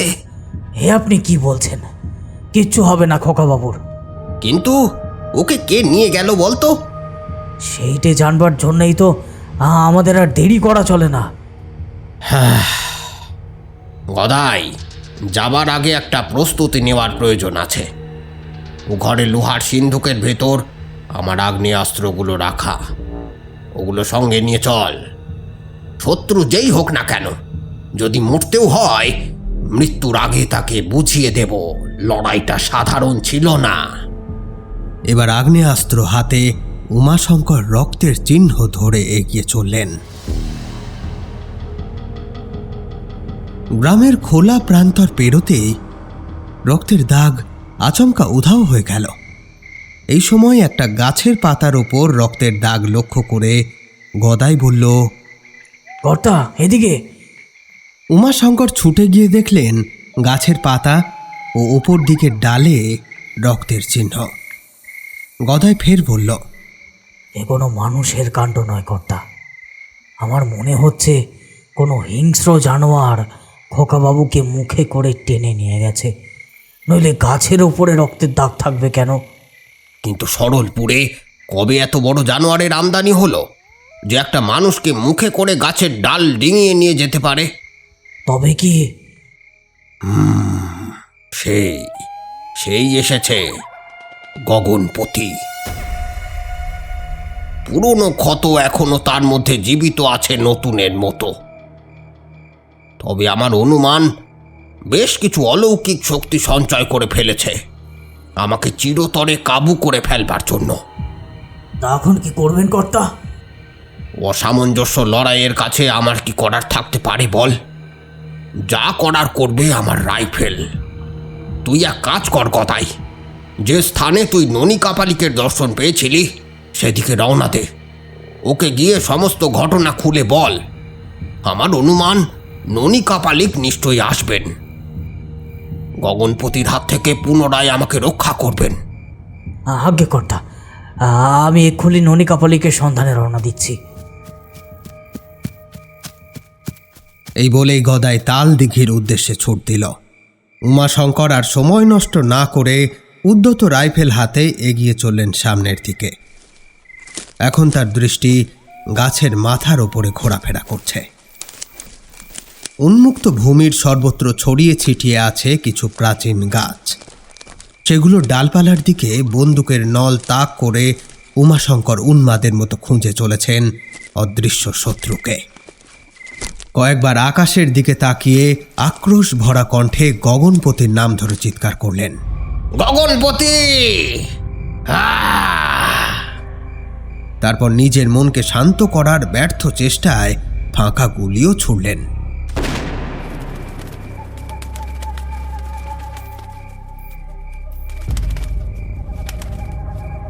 এভাবে দীর্ঘক্ষণ সমস্ত চত্বর হন্যে হয়ে খোঁজার পর ক্লান্ত হয়ে একটা ভেঙে পড়া শুকনো গাছের শেকড়ের ওপর ঠেস দিয়ে বসবার সময় লক্ষ্য করলেন গাছের ভাঙা কাণ্ডের গা বেয়ে রক্তের স্রোত গড়িয়ে পড়ছে। উত্তেজিত হয়ে সেই রক্তের উৎস উদ্ধার করার সময় উমাশঙ্করের নজরে পড়ল বৃহৎ কাণ্ডের গায়ে একটা বড় আকারের ফাটল, আর তার ভেতর থেকেই রক্ত চুইয়ে চুইয়ে পড়ছে। সাবধানে গাছের ভাঙা ডালপালায় পা রেখে উমাশঙ্কর সেই ফাটলের দিকে এগিয়ে গিয়ে মুখ বাড়িয়ে দেখলেন গাছের গায়ের গর্তে ঘাড় গুঁজে পড়ে রয়েছে গোপালের রক্তাক্ত দেহটা। এহেন নৃশংস দৃশ্যটা এতটাই কাহিল করে ফেলল যে কম্পমান তার হাত থেকে খসে পড়ল ভারী রাইফেলটা। কাণ্ডের ওপরেই কুঁজো হয়ে বসে বুক ফাটা কান্না চড়লেন তিনি। গোপাল! বাবা গোপাল! গোপাল রে! তারপর নিজেকে কিছুটা সামলে টেনে হিচড়ে বার করার চেষ্টা করলেন গোপালের নেতিয়ে পড়া শরীরটা। ও গোপাল! গোপাল! বাবা গোপাল! গোপাল রে! ও আর কি হলো? এ ভগবান, এ কি করলে ভগবান? গোপাল! গোপাল! কিন্তু ওই ভারী শরীরের ভার সামলাতে না পেরে দেহ সমেত গড়িয়ে পড়লেন ভাঙা গাছের ওপর থেকে। ডান হাতে ভয়ানক চোট লাগলো উমাশঙ্করের। ও গোপাল! গোপাল! খানিকটা দূরে ছিটকে পড়া গোপালের শরীরের কাছে নিজের শরীরটাকে সরীসৃপের চলনে এগিয়ে নিয়ে গেলেন তিনি। তারপর তার ক্ষতবিক্ষত শরীরটাকে ভালো করে দেখে বাকশূন্য হয়ে পড়লেন। গোপালের ঘাড়ের কাছের অনেকটা মাংস উধাও, দেখে মনে হচ্ছে কেউ যেন ধারালো অস্ত্র দিয়ে জায়গাটাকে ছিন্ন ভিন্ন করেছে। বুক ও কোমরের কাছেও সরু সরু সূচালো অস্ত্র বেশ কয়েকবার প্রবেশ করানো হয়েছে। ক্ষতের গভীরতা এঁফোড় ওফোড় করে দিয়েছে শরীরটা। উমাশঙ্কর গোপালের মৃতদেহটা নিয়ে যখন পাথর বনে গিয়েছে, এমন সময় গাছপালা কাঁপিয়ে একটা হাওয়ার স্রোত উঠল। সেই সঙ্গে জোরালো শব্দ। তবে এ কোনো প্রাকৃতিক ঘটনা নয়, যেন কেউ ইচ্ছে করেই বাতাসের ঢেউ সৃষ্টি করে এলাকায় আলোড়ন তুলতে চাইছে। উমাশঙ্কর ধীরে ধীরে মাথাটা আকাশের পানে তুলে দেখলেন একটা পক্ষীর ন্যায় বিরাট কিছু মাথার ওপর যেন ডানা ঝাপটাচ্ছে। স্পষ্ট নজরে পড়ছে না কিছুই। এভাবে কতক্ষণ যে কেটেছে সেটা বলা মুশকিল। হঠাৎ হাওয়ার স্রোতটা থামলে শোনা গেল একটা কর্কশ কণ্ঠস্বর। উমাশঙ্কর, দৃশ্যটা মনে পড়ছে? উমাশঙ্কর এবার দৃষ্টি মাটির দিকে ফেরাতেই দেখলেন একটা পোড়া কাঠের ন্যায় কালো বর্ণের শীর্ণ মানুষ দাঁড়িয়ে রয়েছে সামনে, যার সমস্ত দেহের মধ্যে নজরে পড়ছে কেবল উজ্জ্বল রক্তিম বর্ণের চোখ দুটোই। উমাশঙ্করের ঝট করে মনে পড়ল ঠিক এই রকমই দর্শন একটি মানুষকে আশেপাশে দেখে গোপাল আতঙ্কগ্রস্ত হতো। অর্থাৎ ওর কোনো মানসিক সমস্যা ছিল না, সে সত্যি সত্যিই এই শয়তানকে দেখতে পেত। সেই অদ্ভুত দেখতে লোকটা একই রকম কণ্ঠে পুনরায় বলে উঠল, সামনে ভাঙা গাছ, পাশে মৃত সন্তান, কিছুই কি মনে পড়ছে না উমাশঙ্কর? উমাশঙ্করের শুকনো খটখটে কণ্ঠ থেকে ধুলোর মতো কয়েকটা শব্দ বাতাসে ভেসে উঠল। কে কে তুমি?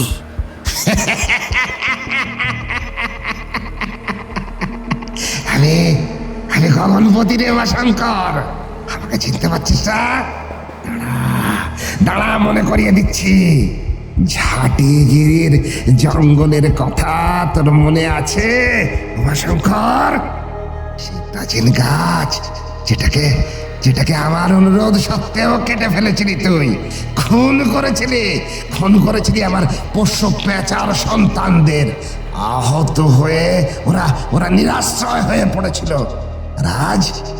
আজ তুই তাকিয়ে দেখ নিজের দিকে, তোরও তো একই অবস্থা। এবার মনে পড়েছে উমাশঙ্কর?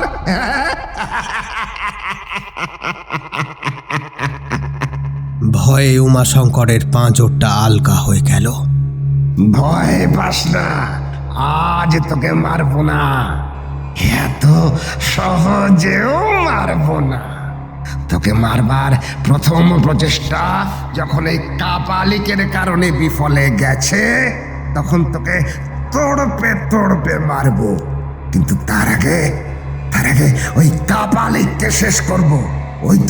ওই তো তোর প্রাণ বাঁচিয়েছিল সেবার, তাই তো?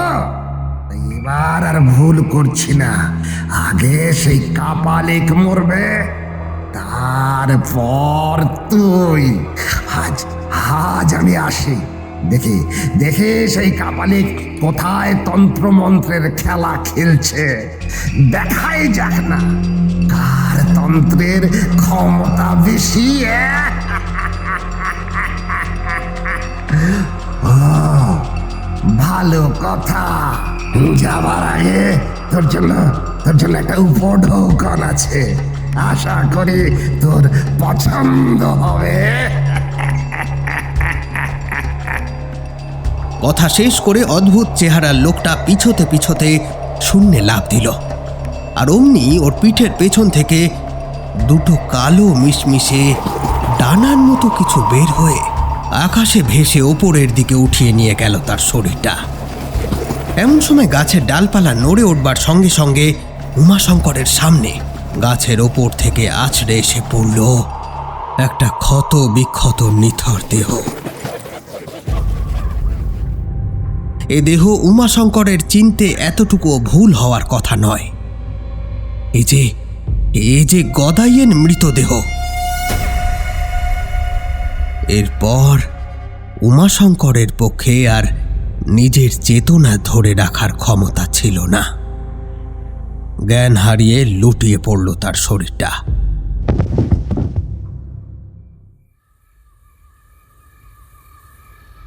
একটা গমগমে চাপা কণ্ঠস্বর শুনে উমাশঙ্করের দৃষ্টির ওপর থেকে অন্ধকারের স্তরটা সরে গেল। ভয়ার্ত দৃষ্টি নিয়ে উনি এক ঝটকায় মাটির ওপর উঠে বসে পড়লেন। সঙ্গে সঙ্গে মাথার ভেতরটা কেমন দুলে উঠল। ইন্দ্রিয় শক্তি ঢাকা পড়েছে একটা নেশার ঘোরে। এরপর খানিক থিতু হয়ে ঘাটটা সামান্য ঘোরাতেই দেখলেন সামনেই চোখ বন্ধ অবস্থায় বসে রয়েছেন ননী কাপালিক। এক নাগাড়ে মন্ত্রপাঠ করে যাচ্ছেন তিনি, যার কিছু কিছু তার কানে প্রবেশ করলেও সম্পূর্ণটাই বাতাসে মিশে যাচ্ছে কর্পূরের মতো। রক্ষায়ুনাঞ্চ যৎস্থানং বর্জিতং কবচেন তু ঈদং কবচং দাতা যো জপবেদ দর্শিনাম কবচন্ত মহাদেবী কথায়। মুদিত চক্ষু যোগে দীর্ঘক্ষণ মন্ত্রপাঠ করেই চলেছেন ননী কাপালিক। উমাশঙ্কর দেখলেন এতকাল পরেও ননী কাপালিকের চেহারায় কোনো পরিবর্তন ঘটেনি। একটা জ্বলন্ত অগ্নিকুণ্ডের সামনে সাধনার বিভিন্ন উপাদান সাজিয়ে সে মন্ত্র জপে ব্যস্ত। উমাশঙ্কর নড়ে চড়ে বসবার চেষ্টা করলে আশপাশের দিকে চেয়ে দেখলেন হাতের কাছে কৃষ্ণবর্ণের মাটির দেওয়াল যেন ফুরিয়ে এসেছে। ধুনির আগুনে যেটুকু দেখা যাচ্ছে তাতে এটা একটা ছোট কুঠুরি বলে মনে হলো তার। আচমকা মন্ত্রোচ্চারণ বন্ধ করে ননী কাপালিক বললেন, কি দেখছিস? বাবা আমি কোথায়? আমার আশ্রয় গর্ভগৃহের শ্মশান ভূমিতে। এই কুঠুরি শ্মশান ভূমি? 1000 বছর আগে এখানে মনুষ্য দাহ করা হতো বটে। মুক্ত প্রান্তরে যে বৃক্ষরাশি নজরে পড়ছে তোর, ওখানে এককালে নগরী ছিল। এরপর ভূমিস্তরে আলোড়ন ও নদীর গতিপথ পরিবর্তনের ফলে এই সমস্ত এলাকায় বহুকাল জনসমাগম ঘটেনি। মাটির স্তর ধসে গিয়ে সমস্ত শ্মশান চত্বর মাটির তলায় বসে যায়। আটল বরাবর সন্ধান চালিয়ে ভূ অভ্যন্তরে পরিত্যক্ত শ্মশান ভূমির এই সামান্য অংশ হঠাৎই আমার দৃষ্টিগোচর হয়। অবশ্য মায়ের ইচ্ছে না থাকলে কিছুই সম্ভব ছিল না। এখানে আমার আগমন থেকে সাধনা স্থলের অনুসন্ধান সবটাই ঘটেছে মায়ের ইশারায়। বম কালী। কথা শেষ করে ননিকা পালিক তার ডান হাতের বৃদ্ধাঙ্গুলি উমাশঙ্করের কপালে স্পর্শ করালেন, আর বাম হস্ত বুকের ওপর ঠিক তার হৃদয়ের অবস্থানের কাছে রেখে উচ্চারণ করলেন, বম কালী, জয় মা, জয় মা। অন্তর্দৃষ্টি প্রদান কর মা, কৃপা কর। বম কালী। তৎক্ষণাৎ উমাশঙ্কর ওর শরীরের ঊর্ধ্বভাগে বিদ্যুৎ তরঙ্গ স্রোতের ধাক্কা অনুভব করলেন।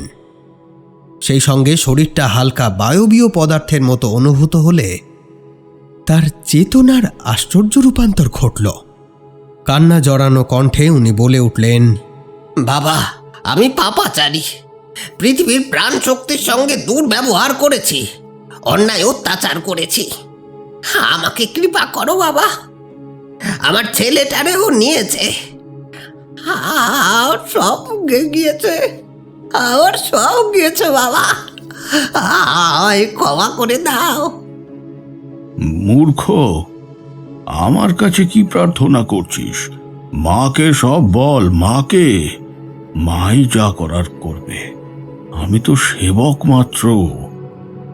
তবে মনে রাখিস, তোর সঙ্গে ঘটে যাওয়া অলৌকিক শক্তি প্রবাহের কারণেই প্রকৃতির বিরাট ভারসাম্যই অস্থিরতার সৃষ্টি হয়েছে। প্রকৃত অর্থে তুই তোর কর্মফল ভোগ করছিস। অর্থের লোভে বিস্তীর্ণ বনাঞ্চল ধ্বংস করেছিস তুই। বিপুল সংখ্যক প্রাণী ও পক্ষীকুলের আশ্রয়স্থল কেড়ে নিয়ে সারাটা জীবন ধরে পাপ সংগ্রহ করে গেছিস। তোর ক্রিয়াকর্মের ফলে জগৎ সংসারে ঋণাত্মক শক্তির আবির্ভাব ঘটেছে। তোর পরম শত্রু গগনপতি তান্ত্রিকের জন্ম আর তার অলৌকিক শক্তি অর্জন কোনো আশ্চর্য ঘটনা নয় রে। প্রকৃতি ওর জন্মদাতা।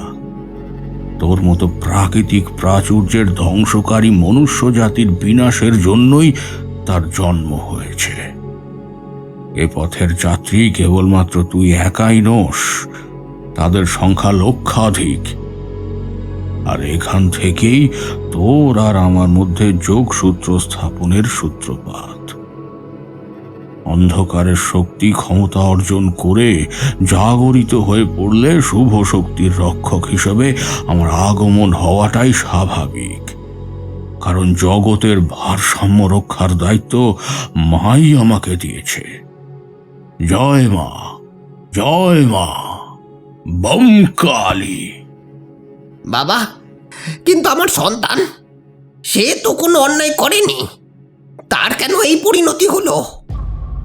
পাপাচার পিতৃঋণের সমকক্ষ, জেনে রাখ উমাশঙ্কর। তোর ঋণের বোঝা এতটাই যে তোর পুত্রের প্রাণের বিনিময়ে তা পরিশোধযোগ্য হয়ে উঠেছে। তবে মার ইচ্ছার কাছে সবকিছুই নগণ্য। আর গগনপতি, তার কিছু হবে না বাবা। আমাদের এই দ্বন্দ্বের ভেতর নিরীহ গদাইটারে মারবার কি খুব প্রয়োজন ছিল?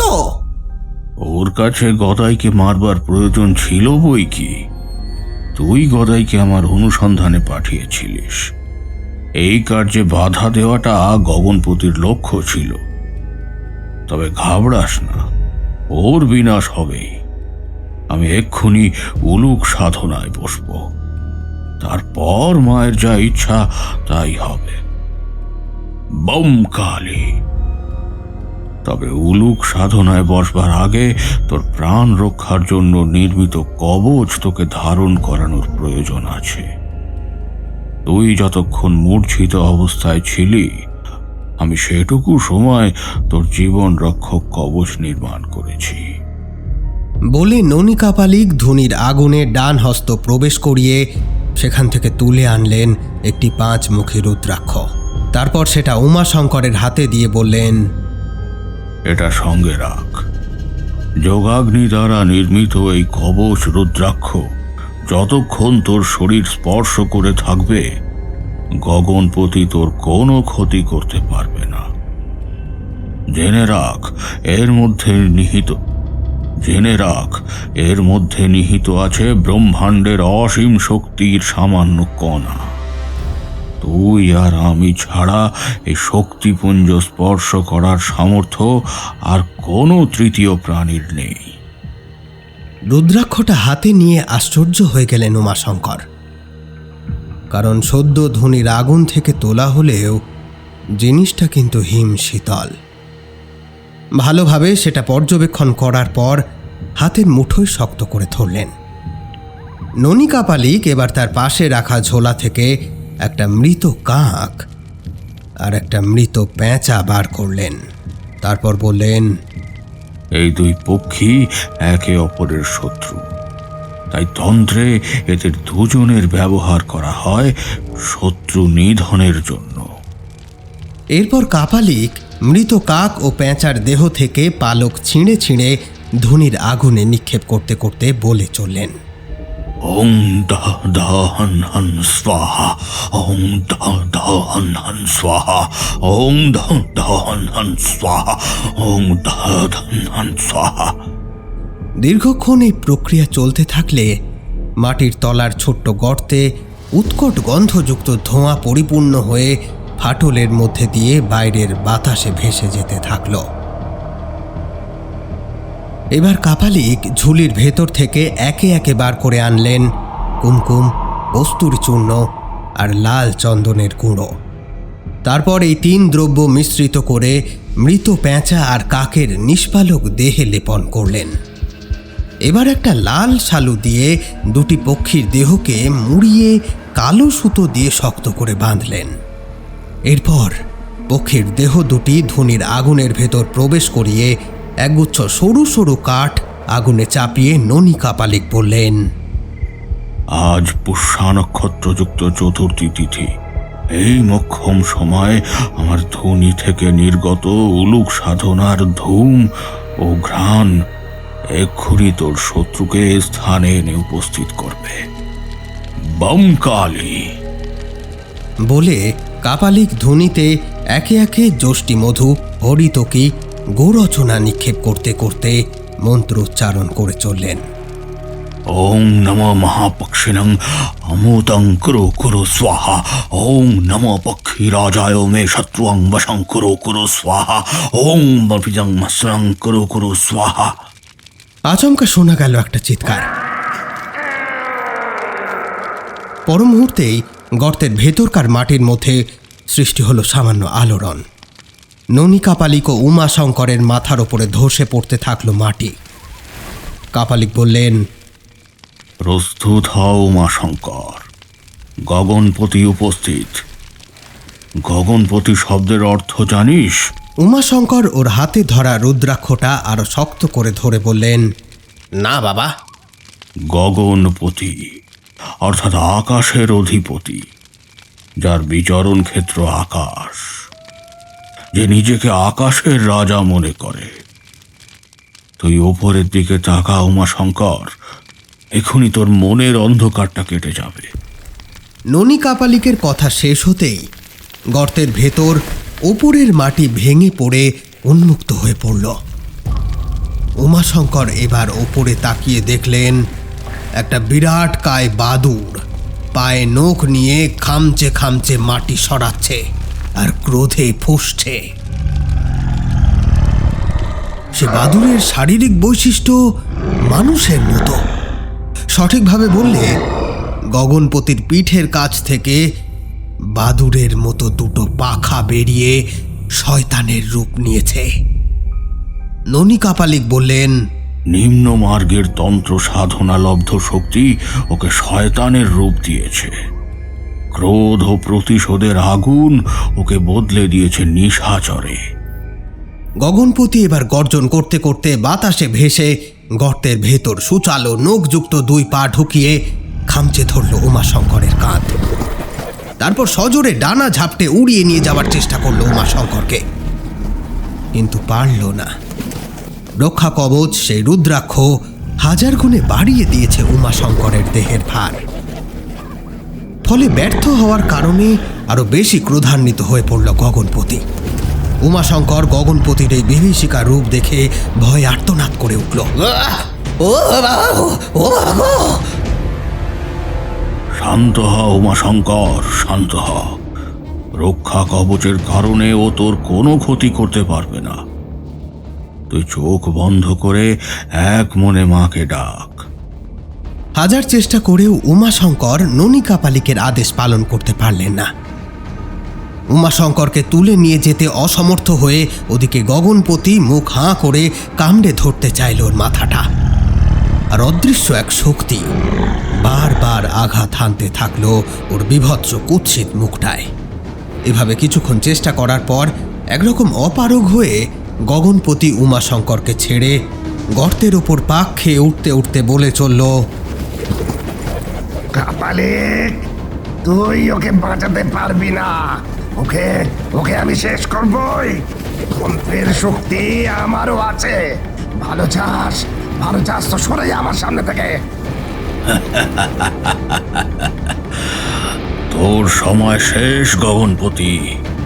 ভালো চাইলে অন্ধকারের খোলস ছেড়ে আত্মসমর্পণ কর মায়ের কাছে। মা পরম দয়ালু, তোকে মুক্তি দেবে। তোর হয়ে মায়ের কাছে আমি প্রার্থনা করব, নিজের রূপে ফিরে আয় গগনপতি। না, কিছুতেই না। একে শেষ না করা পর্যন্ত অন্ধকারের হাত আমি ছাড়বো না, কিছুতেই না। তুই চলে যা এখান থেকে, নইলে তোকেও শেষ করবো। প্রকৃতি তার অলৌকিক ক্ষমতার ভারসাম্য রক্ষার জন্যই আমাকে এখানে প্রেরণ করেছে। তোর পক্ষে আমার প্রাণ নাশের চেষ্টা বৃথা। আমি এই জগৎ সংসারের শুভ শক্তির ধারক হিসেবে এখানে উপস্থিত হয়েছি। প্রত্যক্ষভাবে তোর সাথে আমার কোনো শত্রুতা নেই, তাই আমিও চাই না আমার দ্বারা তোর কোনো ক্ষতি হোক। তোকে শেষবারের মতো বলছি, সশরীরে অন্ধকারেই ফিরে যা। উমাশঙ্করের প্রাণ বাঁচিয়ে তুই আমার প্রথম তন্ত্রের কাটান করেছিলি কাপালিক। তোর এই অপরাধ ক্ষমার অযোগ্য। তাই তোকে আগে মরতে হবে, তারপর উমাশঙ্করের পালা। কথা শেষ করে গগনপতি গর্তের ভেতর নেমে ধুনির আগুনের উপরে পা দিয়ে দাঁড়ালো। ধুনি নিভে এলে গগনপতি বিশ্রী কায়দায় হেসে বলল,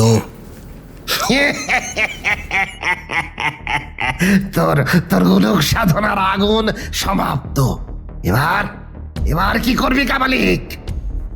এবারে ননী কাপালিক অন্য উপায়ে গগনপতিকে নিয়ন্ত্রণ করার লক্ষ্যে তার সব সময়ের সঙ্গী সেই করটিকে দুই হাতে ধরে উচ্চারণ করে চললেন, करालं महाकालकालं कृपालं करालं महाकालकालं कृपालं। কিন্তু ননী কাপালিকের মন্ত্রোচ্চারণ সম্পূর্ণ হলো না। অর্ধ সমাপ্ত অবস্থায় ননী কাপালিকের হাত থেকে করটি ছিনিয়ে নিয়ে ছুঁড়ে ফেলে দিল গগনপতি। তারপর ননী কাপালিককে মাটিতে ফেলে ওর বুকের ওপরে পা তুলে দাঁড়িয়ে বিকট অট্টহাস্য করে উঠল। এবার গগনপতি তার সূচালো দাঁত যুক্ত মুখটা ননী কাপালিকের মুখের কাছে নামিয়ে কামড়ে ছিঁড়ে ফেলতে চাইল ওর মাথাটা।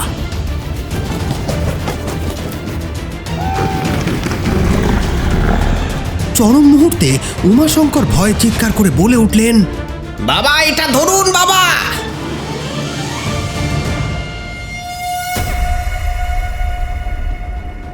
এর পরের ঘটনাগুলো ঘটল এক নিমেষে, চোখের পলক পড়ার আগেই। সেই রক্ষা কবচ অর্থাৎ ধুনির আগুন থেকে উদ্ভূত 5 মুখে রুদ্রাক্ষটা ছুঁড়ে দিলেন ননী কাপালিকের দিকে উমাশঙ্কর। ননী কাপালিক শূন্যে ভাসমান অবস্থাতেই তার দিকে আগত রুদ্রাক্ষটা ধরেন নিমেষে প্রবেশ করিয়ে দিলেন গগনপতির মুখ বিবরে। সঙ্গে সঙ্গে ভয়ানক একটা বিস্ফোরণ ঘটল গগনপতির বাদুড় রূপী শরীরের ভেতর। মুহূর্তে ছিন্ন ভিন্ন হয়ে চতুর্দিকে রক্ত মাংস ছড়িয়ে টুকরো টুকরো হলো বিরাট দেহী বাদুড় রূপী গগনপতি।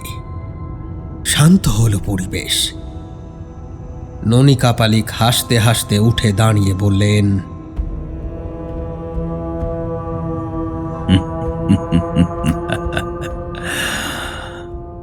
বম কালী, বম কালী, জয় মা, জয় মা। তোর এই সেবক সৃষ্টির ভারসাম্য রক্ষা করতে সমর্থ হয়েছে মা। এবার আমাকে এই স্থান ত্যাগ করার আদেশ কর। আমি এখন তোর সাধনায় লীন হতে চাই। আমাকে মার্গদর্শন কর মা, জয় মা। ঠিক তখনই নৈরিত কোণে বজ্রপাত ঘটল।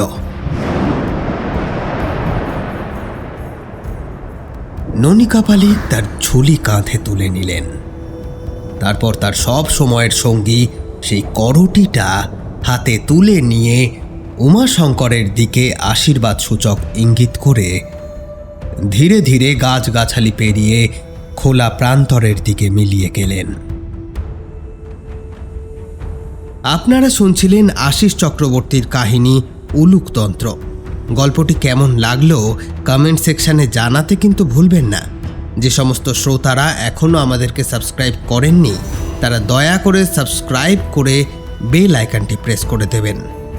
আজকের মতো সময় এখানেই শেষ হচ্ছে। খুব শীঘ্রই আবার হাজির হব হাড় হিম করা কোনো গল্প নিয়ে। ততক্ষণ সুস্থ থাকুন, শুনতে থাকুন গল্প কথা।